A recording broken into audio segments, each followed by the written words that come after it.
Hello, beautiful stars. Courtney here with Stars of the Morning Light. This is Edgar Cayce on Reincarnation. Welcome, welcome. It is late in the night, and there is a lot happening in the McMahon household right now. So this message might be a little bit different today, and I am also probably not in the chat. So I am just going to read the material today. Probably won't comment on it too much because the author already is having you ask yourself questions, and it's a lot of things just to cover that it's good to just read the material sometimes. Thank you for joining us. Please, because I am not present with you all, be respectful in the comments, be respectful in the chat, and happy Resurrection Weekend. It is Wednesday here. I will not be here live on Friday, but it is Resurrection Weekend. And I know many of us here might not be fully Christians. Some only believe in Christ consciousness. Some don't at all. There are many atheists here as well. Yet and still, this is the season of resurrection, of rebirth, of reincarnation, which is the material that we're in right now. So I love this weekend. I love this weekend. I am going to ask a question and invite you all for the next few days to think about it. So whenever you're receiving this message, it's good to think about this question, regardless of what time you are living, what decade it might be, what time of season it might be. It is always good to ask yourself this question. Do you have the willingness to resurrect into the deliverance of complete awareness itself? I'm going to repeat that. Resurrection Weekend. Do you have the willingness to resurrect into the deliverance of complete awareness itself? It is. Ask yourself that question, please. We are in, as I hold the book up, the 1979 copy of Edgar Cayce on Reincarnation. As I stated, I'm not going to comment too much on what is being read, because the author already does so. Also, some of this is just good information to have. I will possibly paraphrase a bit at times. I do want to let everyone know that right now in this material, it is going to get very Christ heavy, biblically heavy. We are in a section in this book about the return, the coming of Christ, the Christ consciousness, the Christos. And so we're headed from the last video on this where Edgar was talking about his kind of psychic phenomena and how he always knew he needs to serve others, however that may look. And he especially wanted to serve children. That's beautiful. He was a great man. So we're coming from that dialogue, which was in the last video, and then moving into psychic phenomena, Christ consciousness. Who is this Christ fellow, anyways? So let us dive in. I'm going to back it up just a bit to where we left off on the last video here, and just continue to read. So you can sit back, enjoy, relax. I invite healthy discussion in the chat, and please be respectful. So I'm backing it up to the last little bit that we were on page 146. Where and how do the various phenomena manifest themselves? We have a physical body, we have a mental body, and we have a spiritual body and or soul. Now, each of these has its own attributes, just as the physical body has its divisions, all dependent, all depend one upon another, and some more dependent than the rest. So the mind has its own source of activity that manifests in various ways through the individual body. The soul has its attributes and its various ways of gaining, maintaining, or manifesting itself among men. The psychic force is a manifestation of the soul mind. Let us go back into sacred history. Do you know where the first lines were drawn concerning psychic phenomenon? Where the first line was drawn as to what is psychic phenomenon is the division as to what is real and what is not. They go into folks here, so they're posing the question. What is like authentic, like what Edgar Cayce can do when it has no malicious intent, when it is just for service, clearly a connection with a divine source. Where was that kind of division, that line drawn as to how do we identify? Because magic is magic. Magic can be everywhere. Psychic phenomenon can happen all over the place. They lived in that in ancient times, right? Some it's just science magic, higher magic than we're aware of, like ancient aliens type stuff. Some it's just magic to this day. That's why the magic has to pull from the earth as a divine in all of the elements, right? This is why most, I would say, like witchcraft magic, all elements have to be there because they're pulling from the divinity of the earth. So when was like there a line drawn of like, no, this just happens. This just happens because it's coming from somewhere else and this person's just a channel.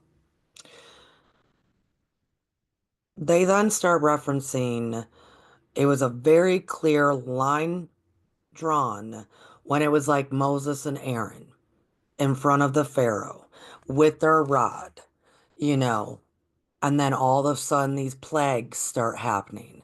When those plagues started happening and Aaron and Moses were able to do much more quote unquote magic than the magicians, remember the magicians weren't able to really do anything? That's when that line was, whoa, there's clearly people, those out there, channels that the divine just works right through. And then there's the magicians that need all their trinkets. That's what they're talking about, the difference. Give or take what you believe, as in biblically, non-biblically, what have you. That is still the case of today, though, right? We have a lot of beautiful psychics out there that rely on their tools. We have a lot of beautiful psychics out there, psychic phenomena that happen that are man-generated, that just know the tricks of the trade. And then there's ones like Edgar Cayce. He never asked for it. He really didn't know what to do with it. As we discuss in his biography all the time, you can go back to the playlist. It's not easy, right? Then there's ones like that, that it just seems to, they're a channel. They're just a channel. That's what they're talking about, that line of difference. So they go into a very big explanation that I can sum up for you, right? So I'm going to just keep reading. At this point, we can draw a dividing line between enchantments and the things of God. When we know, when we are conceived, when we see but the results, that the finger of God is indeed in what is taking place, then we can know whether the phenomenon we are seeing and experiencing is of divine origin or otherwise. How may it be otherwise? Well, we say all force, all power comes from one source. With that, I agree. But when there is a misapplication of this force of life, the phenomena does not fail to occur, even though misdirected. Just as we see people born among us who are mentally deficient, physically disabled, apparently such afflictions have nothing whatever to do with the individual, yet the phenomena of life moves on just the same. At some point, there has been a misdirection or a guiding away from the purposes of the all-powerful, yet it moves on just the same. I do want to say, folks, this was written in 1969. So when they say apparently these afflictions, also take note that this material is about reincarnation. And there are readings out there to be kind of more of that Buddhist mentality of things that we might be afflicted with physically, mentally, financially, all sorts of things, right? Relationships that we might be afflicted with that are very challenging have to do with past karma, soul connections, that sort of thing. So even I didn't read it, but the author here did say, I say apparently. Apparently people are afflicted with this stuff. Apparently that energy is going to roll out yet and still. Even if we see or we feel that the energy got misdirected. So please, it was written in 1969. We can be mature about these things and know that it's coming from many different points of views. So they are saying that we refer to the all-powerful, the one source, the force of life, that sort of thing. Well, when we see it just appear and be used with no malice, with no um, ill intent, with no motives, with no ego, well, then that's the divine working through that channel, opposed to enchantments, spells, science, magic, any of it.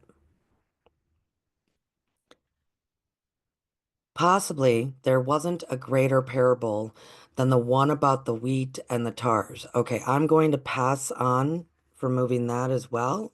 They referring to one of the parables that, before you can cut the wheat away, you actually have to let it grow amongst the weeds. Because if you try to pull them weeds out, you're also going to pull out all the great wheat. So in this world, we live with both. We live with both. All energy. Everything is energy. And it is us humans that have to distinguish between what resonates and what doesn't resonate. And your remembrance will help you with that. Your inner knowing.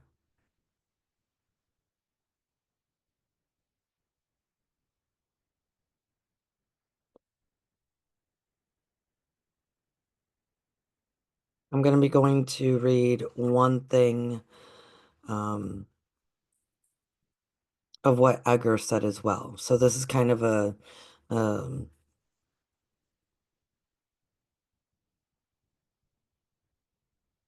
this is from Edgar.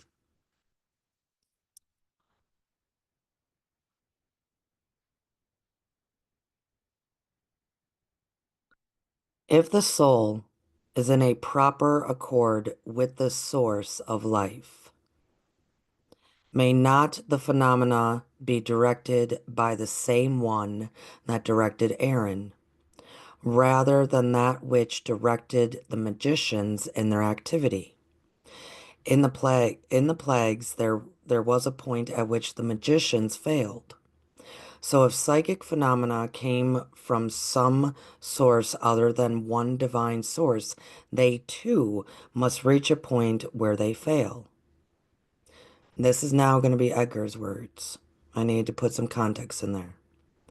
The master was in accord with the one source of all good. I think many others who also were at various times when they presented themselves as a living sacrifice, holy and acceptable unto him. Therefore, it must be possible for any of us to be in accord with the one divine source of all information, if we will but pay the price. Often I have fallen Often I have fallen far short in presenting myself as a living sacrifice for whatever source might manifest through me. In that sense, I suppose I may be called a medium, but I hope that I may be rather a channel through which blessings may come to many, rather than a medium through which any force might manifest. For if it is of God, it must be good. Or if it is good, it must come from the all good, or God. This good, I trust, is the type of psychic phenomena manifesting through me.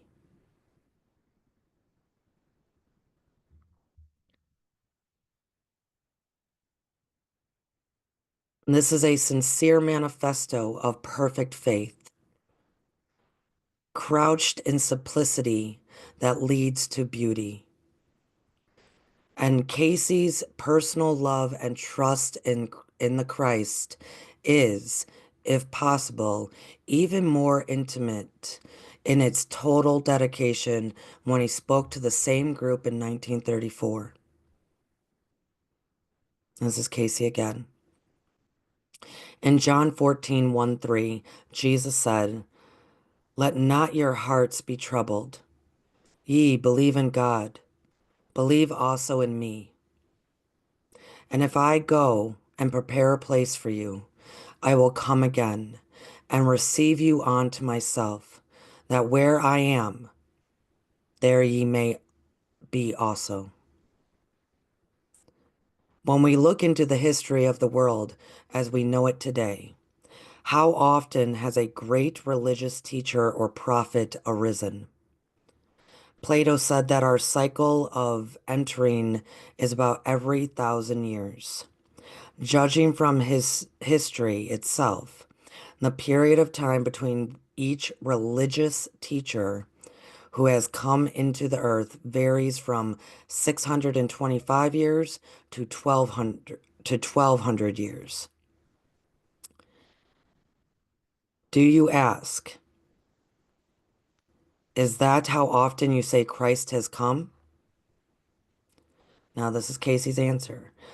So they were stating, okay, we have a rough idea how many times a master comes. What is going to be fascinating is Cayce's going to kind of give an idea as to things that we've never really thought about. Is that how often you say Christ has come? No, I don't say that. I don't know how many times he has come. However, if we will consider the following passages of Scripture for a few moments, an interesting idea may be formulated.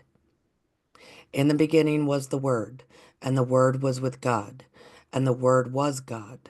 The same was in the beginning with God. All things were made by him, and without him was not anything made that was made. And the Word was made flesh and dwelt among us. He was in the world, and the world was made by him, and the world knew him not. Many people tell us that this is speaking of spiritual things. You must answer this for yourself. Now, that is the author saying, what does that mean to you? But if the Word was made flesh and dwelt among men, how can we be sure that this is not speaking materially too?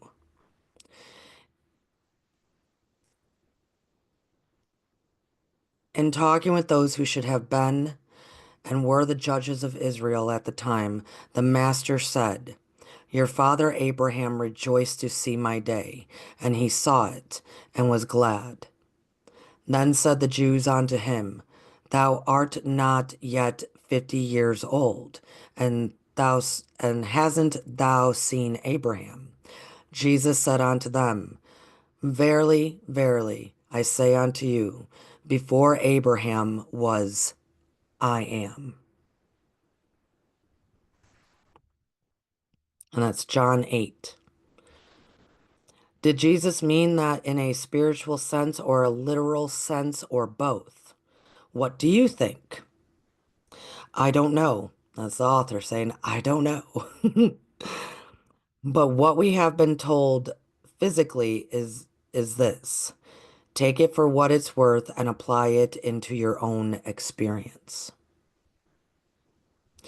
So then they go into what would have been different prophets, Elijah, John the Baptist, and it is then said, and it's from different Cayce readings. So the author then kind of is um, paraphrasing, putting things together. It is then said from these different readings. Sorry, I'm finding my spot. From the above references, let us draw a few conclusions and supplement them with the psychic information. The Spirit of Christ manifested in the earth many times before the coming of Jesus. At times, it manifested through one like Joshua, other times others, right? Like Elijah.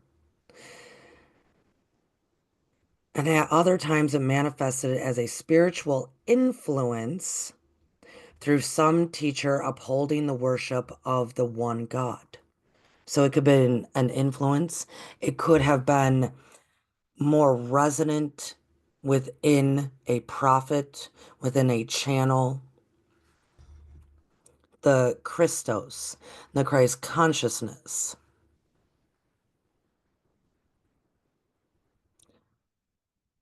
What has this conclusion to do with the second coming? What does this have to do with the second coming?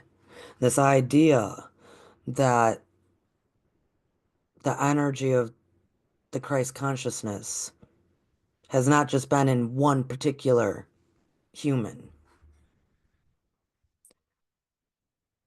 Well, in the light of above, there cease to be a second coming.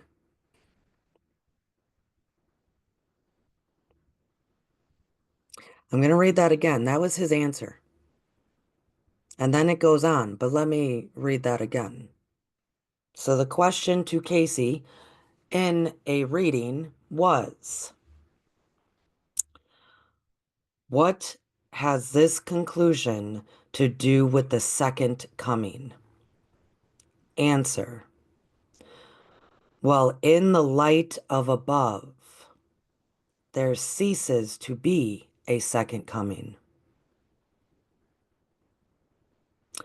Also, by considering the conditions that made his appearance possible at various times, or if you prefer, the one time as Jesus, we can deduce certain facts about the return of the Master. How did he happen to come as Jesus of Nazareth? Answer. There had not been a revelation to man of which we have any record for over 400 years. Then did darkness and desperation on the part of man bring Christ into the world. I want to pause here for a moment and remind everyone who was with us in December talking about the Magi and how did the Christ consciousness come into a physical form at the time of that birth. There is a playlist. Please go back and reference that because we're about to start talking about the scene. But it was recorded through Cayce's readings. And that for at least 400 years, there was no higher consciousness, meaning no master, no teacher, people just getting by, no higher consciousness. And it turned into darkness and despair. And people were, and actually Cayce's readings would say that the earth, not the people, the earth cried out for salvation, for help for these humans. You can go back to the playlist. It is Who Were the Magi, which it's wonderful that we're going to be covering so much about the SUN all summer long to then lead us back into the scene in the Magi in preparation again for another lovely winter solstice. I love it.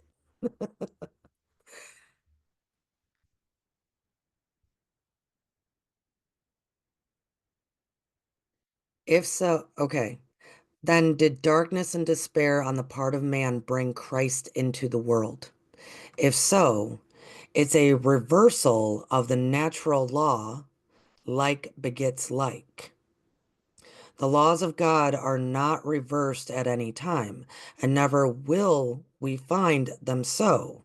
They are immutable and hold true throughout any kingdom we may find on earth.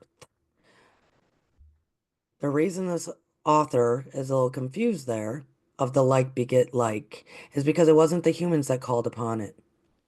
It was the earth, the divine earth that we resonate on, that we are stewards of, that we are here to care for. Divine, divine, divine earth, firstborn. It was her that called out for the Christ consciousness, not the humans. And that's why that author gets a little confused there as to, well, how does that fit into the law? The law fits in when it wasn't humans that called, she made the call. And she's perfect all the time.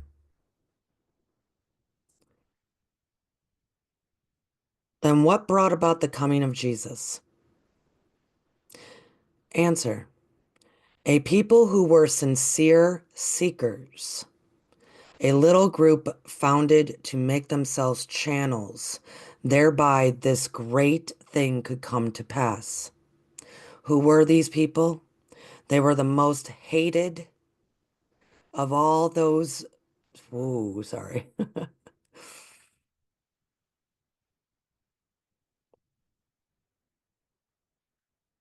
They were the most hated of all those mentioned in profound history, and they scarcely are mentioned in the Bible. The Essenes, the hated ones, the lowest of the Jews. These Essenes, then, were consecrating their lives to make possible a meeting place for God and man, and that Jesus the Christ might come into the world. Thus, there was a preparation, and if we will prepare a meeting place in our heart, in our home, our group, our church, then we too can have Christ come to us again, and he will come as he is. His spirit is here always. It will abide with us always. We all believe that he descended into hell and taught those there. Please listen to this part. Even if you believe or not, it's a good teaching tool. We all believe that he, so Christ, Jesus, we all believe that he descended into hell and taught those there. We read it in the Bible and we say it is true, but we don't really believe it. If we did, we would never find fault with any soul in the world. Never. For if we believe that he went into hell and taught the people there, how could we find fault with our next door neighbor?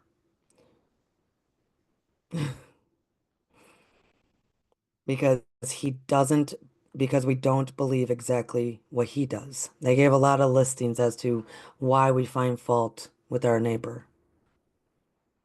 Please take that in. Is it true? Is it not true? Doesn't really matter, right? It's a beautiful story to teach us. If he came here, then apparently went to hell, which a lot of people consider third dimensional living hell. So that could be in reference of him just walking around here teaching us, not another place, right? Regardless, the message is correct. How can we find fault with our fellow neighbor, with anyone, with any other being? Compassion. He, for our sakes, became flesh. How many times? Answer for yourself. How soon will he come again? When we live the life he has laid out for us, we are making it possible for him, the Lord and Master of this world, to return. And they literally just told you right before. And what is the life that he laid out? To not see fault in our neighbor.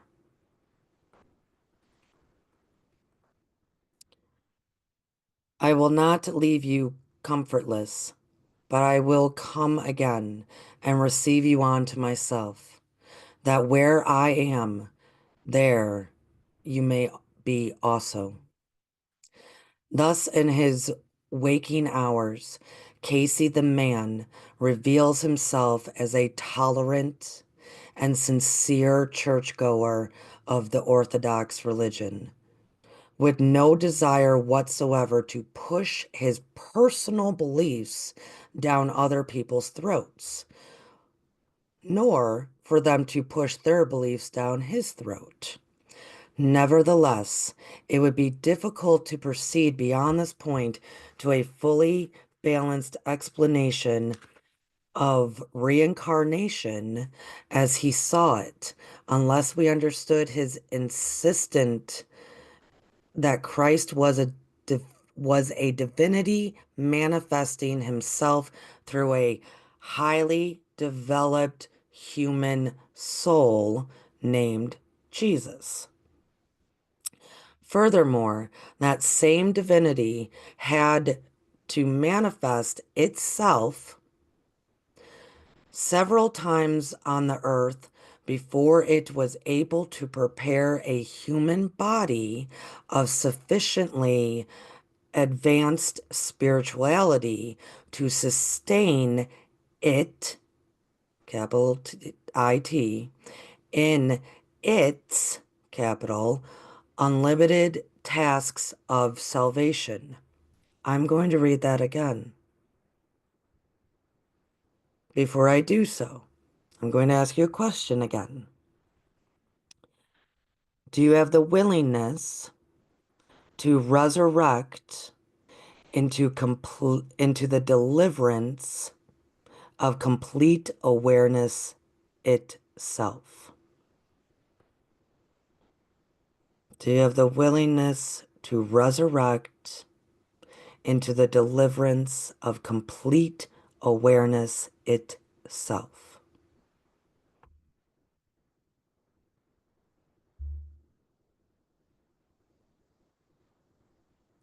Cayce insisted that Christ was a was a divinity manifesting himself through a highly developed human soul named Jesus.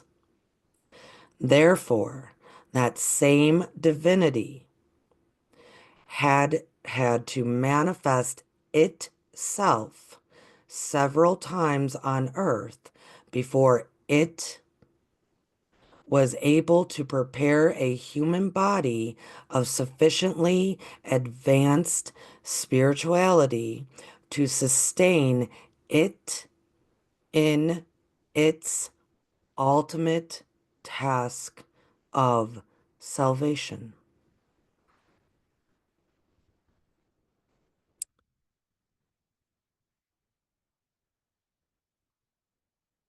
The reader may be assured that no reading exists in which Edgar Cayce infers that sections of the Bible had been re-edited with malice forethought. When he was asked if such might be so, he replied that the spirit of the Bible was still whole, and that its power lay in the spiritual strength and and was not dependent on the literal context. In short, it was still God's assurance to human race that he would never abandon it. On the other hand, so Kate, it's kind of right there. I do want to say it is like that quote of I think Benjamin Franklin that says 80% of the Bible is dung. It's crap. But 20% is diamonds. That's the backbone. That's some spiritual context that really needs to be applied. Love thy neighbor. Love thy neighbor as you love thyself. Unfortunately, we don't love ourselves. We could see it as think about your neighbor as much as you think about yourself. So then eventually that turns into love and service. But that sort of thing, the 20%, it's wonderful. This was written in 1969, by the way. On the other hand, Cayce did not, in permissive sleep, deny that many sections had lost their original clarity in the course of their translations from Hebrew to Greek to Latin and so forth, right? We know what we're talking about here. A thorough study of the readings centering around the Palestinian period at the time of Christ reveals that they gave the Essenes far greater credit for preserving the true wisdom of the ancient scriptures than the established Hebrew church, which was in fact, which was in effect passing through the type of period which Pope Pius was defined as heresy of action. So Edgar, in many readings, he's not aware of this, right? He's giving a reading. People are asking, hey, is a whole lot of the Bible just made up stuff? What, what should we take? What should we leave? What should we believe? What's going on? It was stated that a lot of the clarity of what those stories really were, what the context should be, right, was lost in translation. And he also stated that it was the scene that were holding the true wisdom.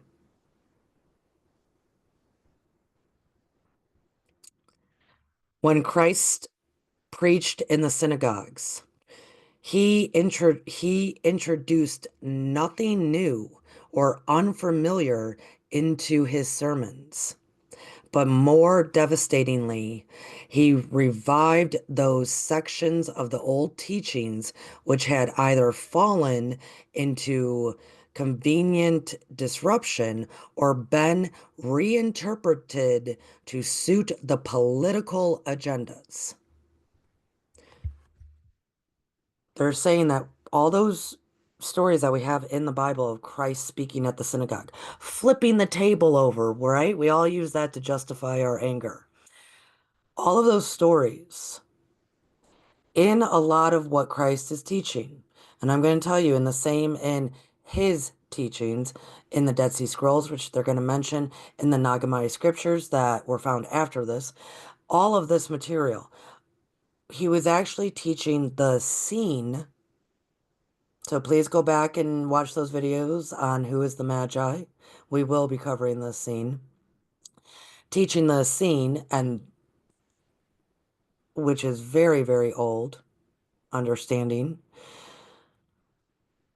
but it wasn't unfamiliar. It was still kind of known. It was still kind of used. It wasn't so removed that people had forgotten completely. It wasn't so out of touch from us. And remember, the Christ consciousness, the Christos, every single thing he preached was that you can do the same as I. You are even going to be bigger and greater than I, because he was talking about a collective and not just one man. He kept informing and reminding people, remember who you are. You can do exactly what I am doing. I'm just showing you and reminding you that you can. That's all he was doing. I'm reminding you of the old ways. I'm reminding you that this is how we truly connect.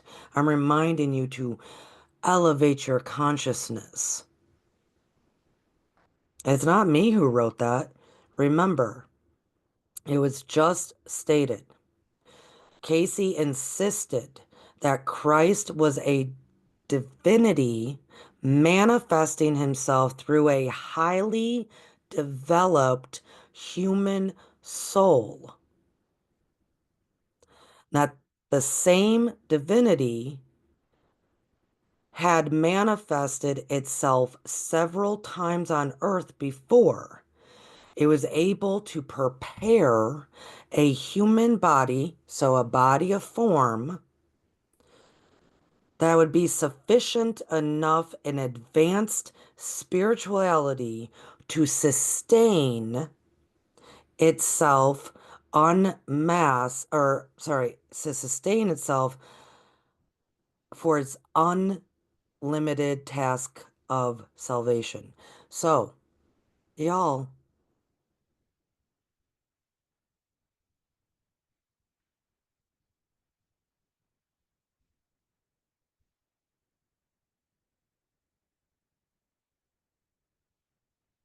it is pertinent to inject here that the Dead Sea Scrolls, even in these cautious early stages of their deciphering, this was written in 1969, have established that much of Christ's teaching is present in the same form, indeed, often in the same words, in the Essene scriptures, which were in extinct in existence at least 100 years before his birth.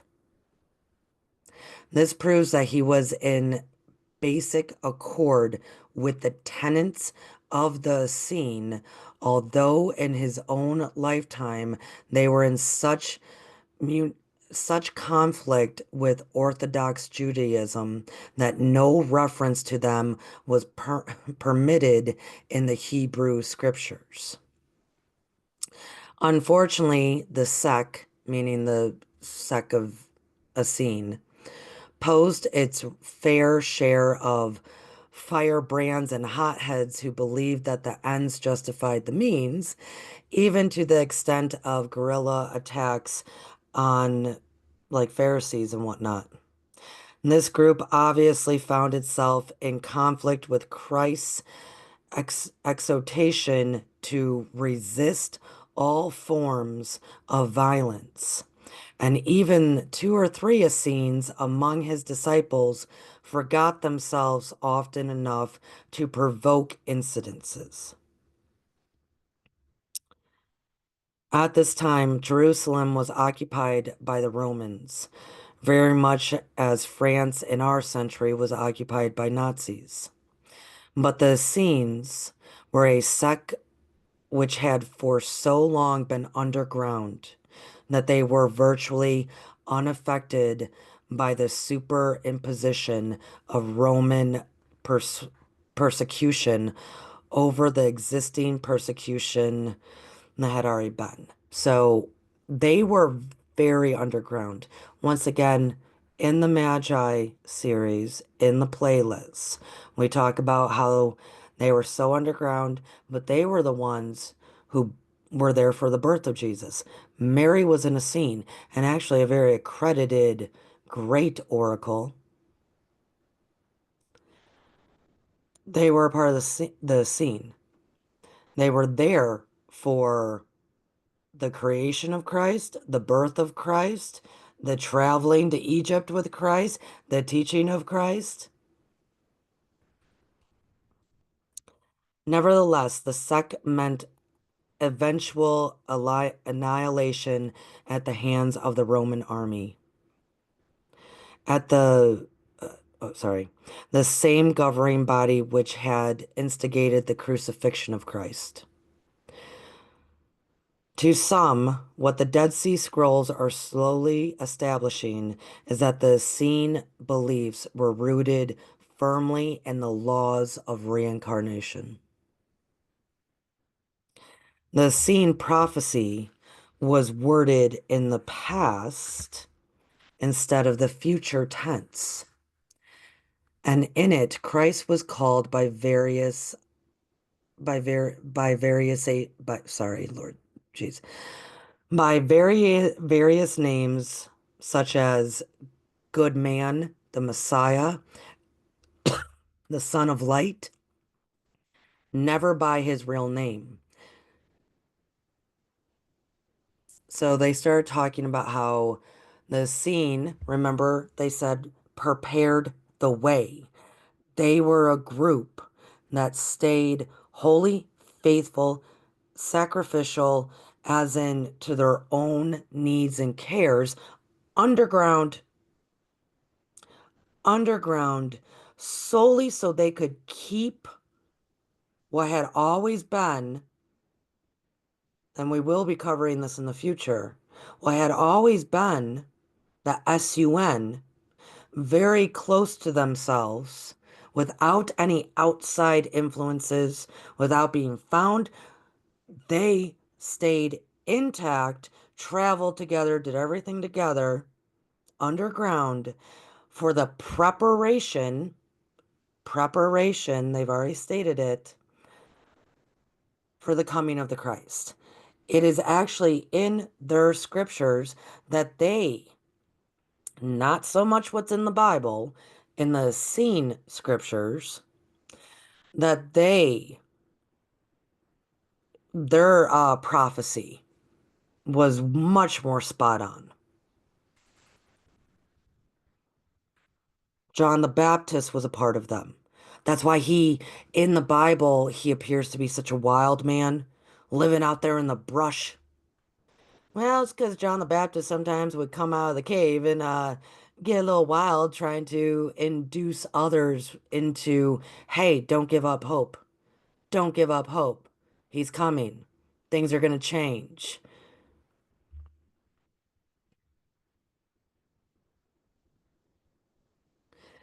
Cayce states categorically, geez, guys, I got to get a drink of water. Pardon me.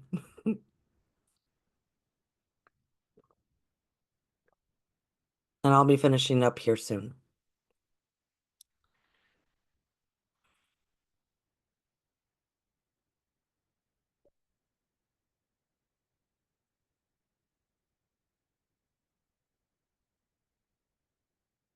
Cayce states categorically that the scenes being the only sect that was prepared for Christ's appearance on earth, not only aided in the birth in the manger and the flight to Egypt, but taught Jesus in his childhood. Many of these teachers were recognized by Cayce in the present.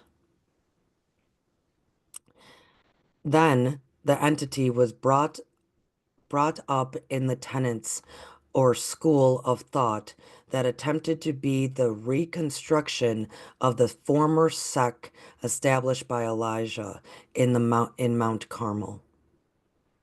That was from one of his readings.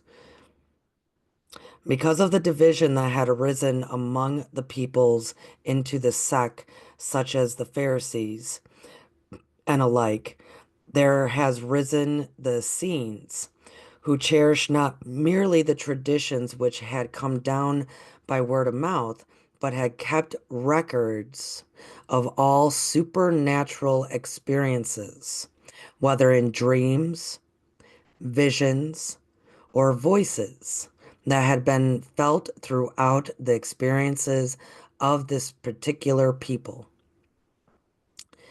These pertain then to what you would call today's astrological forecasts, as well as all those records pertaining to the coming of the Messiah. These have been part of the records in Carmel given by Elijah, who was the forerunner, who was the cousin, who was John the Baptist. Hence, the group we refer to here as the Essenes were the outgrowth of the teachings of many of the prophets. The movement was not an Egyptian one, though it was adopted by the Egyptians in an earlier period and made part of the whole movement. They took Jews and Gentiles alike as members, preserving themselves in direct line of choice as channels through which might come he of the one or the divine origin. So please take that in for a minute. When they started talking about Egypt, the movement was not an Egyptian one, though it was adopted by the Egyptians in an earlier period and made part of the whole movement. In the Magi series, I keep bringing you back to this because we're going to cover it again, but please go to that playlist and listen to that. This will cover a lot of understanding here. The scene. It is ancient practices. It's going to be a part of what we're covering this summer with the SUN. It is ancient practices that had been able to then go into Egypt, go into other what was Persia, what was Egypt, what was in this part of the sect, right? Those who were underground, a little network of underground folk. We're with Christ, we're talking about those who were around Jerusalem. That's just a sect of them. That's just a group of them. They had network all over. They were there were Hindu ones, there were Egyptian ones, there were Jewish ones, there were Persian ones, tons of them. Underground network. Underground network. Sustaining what very ancient from the beginning of time ways were. So what they're saying here was that the particular group that birthed the Christos into what we know of today was of the Jewish variety. And they're saying they were not of the Egyptian variety, but did they go to Egypt? Yeah, they fled to Egypt pretty much right after he was born to go be with their other cohorts underground to be like, he's here. We got to teach him. They traveled a lot because they're all within the same belief and faith system, gifts, talents, skills.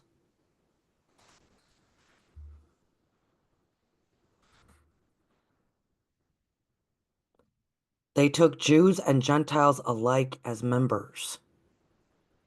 preserving themselves in direct line of choice as channels through which might come he of the new or the divine origin. I love how they wrote that. Preserving themselves in direct line of choice as channels through which he might come, a new divine origin. I love it. The scenes were to aid in the early teaching of the life of the child Jesus, as well as of John. For John was more the Essene than Jesus. For Jesus held rather to the spirit of the law, and John to the latter of the same. Throughout the detailed and extensive references to Jesus in the readings, one is consistently struck by the urgent reality of his prose. Edgar Cayce always refers to him as an immediate, living force, never further from a man than his own elbow. So interesting. John, and we're not talking about John the Baptist, we're talking about now John the disciple. So probably a kid, along with Jesus growing up, was also a part born into the scene, right? This is why John the disciple is kind of referred to as more of like the mystic disciple, the one that really gets it, right? Well, it's because he was a part of the scene and he grew up with Christ.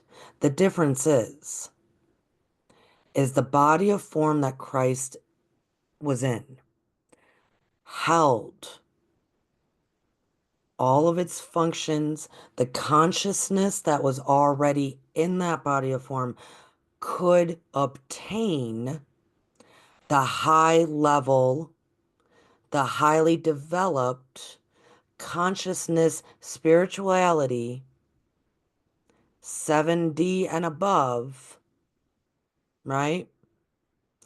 Could sustain it. We talk here all the time at Stars of the Morning Light of how do you sustain higher consciousness.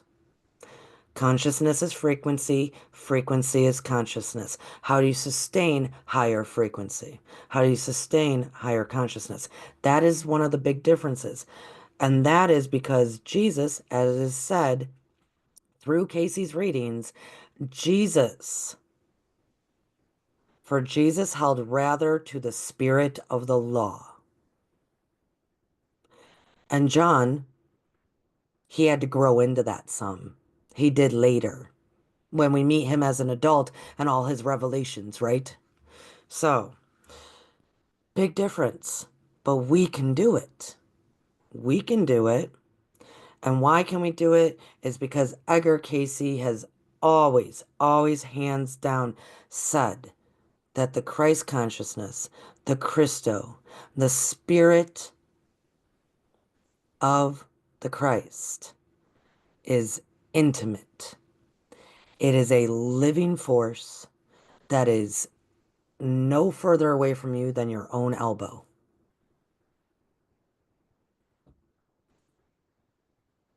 So I'm going to ask again. I'm going to ask again in this beautiful resurrection weekend, resurrection season, springtime, rebirth, reincarnation, resurrection. Do you have the willingness to resurrect into the deliverance of complete awareness itself? Do you have the willingness to resurrect into the deliverance of complete awareness itself? Because that's where it all starts, folks. Do you have the willingness? That's it. That's where it starts. Hmm. I love you guys. Thank you for being here with Edgar Cayce. Please check out, like I said multiple times, that Magi series and stick with Stars of the Morning Light. If this is your first time here, welcome. I am Courtney, the host. Um, all summer long, we are going to be discussing the SUN, which within that will leads us into the scene, leads us into the beautiful deliverance of awareness itself. It truly does. So please stay tuned to Stars of the Morning Light. Edgar Cayce comes out on Wednesdays. Um, Sometimes every other Friday. I'm here at live Friday at 11 a.m. every other Friday. And stick tuned for the Akashic messages for May. They're going to be coming out soon, folks. And a message from Archangel Gabriel. Thanks, everybody. Hope the chat was good. Love y'all. Bye, stars. Have a great weekend. Ask yourselves, are you willing? Bye, guys.